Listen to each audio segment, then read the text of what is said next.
حضرت عمر رضی اللہ تعالیٰ عنہ نے جب مسند خلافت سنبھالی تو یہ اطلاع ملی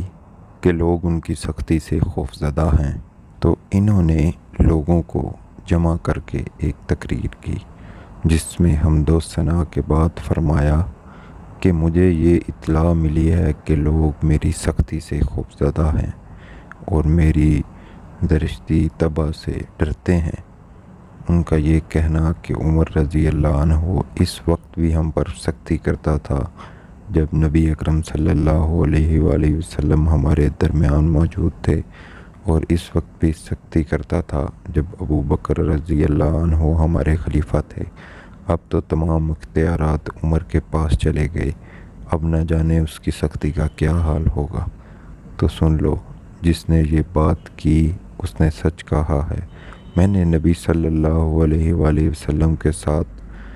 تھا تو آپ صلی اللہ علیہ وآلہ وسلم کا خادم رہا، یہاں تک کہ آپ صلی اللہ علیہ وآلہ وسلم الحمدللہ مجھ سے راضی ہو کر دنیا سے تشریف لے کر گئے، اور اس معاملے میں میں تمام لوگوں سے زیادہ خوش قسمت ہوں۔ پھر ابو بکر رضی اللہ تعالیٰ عنہ نے خلافت سنبھالی تو میں ان کا خادم اور مددگار رہا۔ میں اپنی سختی کو ان کی نرمی کے ساتھ ملائے رکھتا تھا اور اس وقت تک ننگی تلوار بنا رہتا تھا جب تک وہ مجھے نیام میں نہ کر دیں، یہاں تک کہ اللہ پاک نے انہیں بھی اس حال میں اٹھایا کہ الحمدللہ وہ مجھ سے راضی تھے، اور میں اس معاملے میں تمام لوگوں سے زیادہ خوش قسمت ہوں۔ اب مجھے تمہارے معاملات سونپے گئے ہیں، یاد رکھو اب سختی میں کئی گنا اضافہ ہو گیا ہے، لیکن یہ صرف ان لوگوں کے لیے ہے جو مسلمان پر ظلم و زیادتی روا رکھتے ہیں، وہ لوگ جو دیندار، ریاست رو اور سلیم الفکر ہیں۔ میں ان پر خود ان سے زیادہ نرم ہوں۔ ہاں البتہ جو شخص کسی پر ظلم کرے تو میں اسے اس وقت تک نہیں چھوڑوں گا جب تک اس کا ایک رخسار زمین سے ملا کر اس کے دوسرے رخسار پر پاؤں نہ رکھ دوں اور وہ حق کا اعلان نہ کر دے۔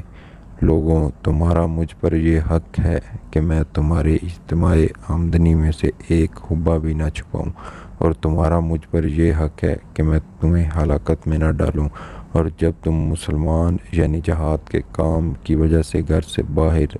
ہو تو جب تک تم لوٹ نہ آؤ میں تمہارے بچوں کا والی بنا رہوں۔ یہ کلمات کہہ کر میں اپنے اور تمہارے لیے اللہ سے مغفرت طلب کرتا ہوں۔